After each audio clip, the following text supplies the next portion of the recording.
Analarning ballarga tutgan pozitsiyasi. Birinchi ana. Mualliming seni bu qitim imtihondan o'tolmadi deb telefon qilibdi. Sen qaytib kelib, nima uchun menga demeding? İmtihonni yaxshi berolmagachga sizdan tayoq yeb qolmay dedim. Bu sening xatoligingning ustiga xatolik o'tkazgining. Bugun men seni hasalab jazolab, zada nada xatolashganligingni bildirib qo'ymasam bo'lmaydi. Ikkinchi ana.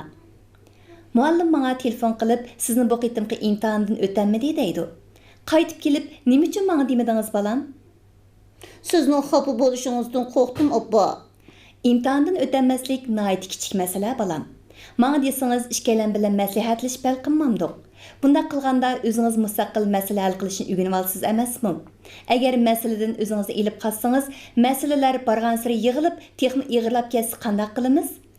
Bola masalaga dadillik bilan yuzlanganda, ondan masalani hal qilish qobiliyatini yetildira oladi. Jazolash bo'lsa, bolalarni o'zining xatoligidan qo'rqadigan qilib qo'yadi. Siz yuqorqi analarning qaysiga tava? İnkas rayında cevabınızı kütümüz.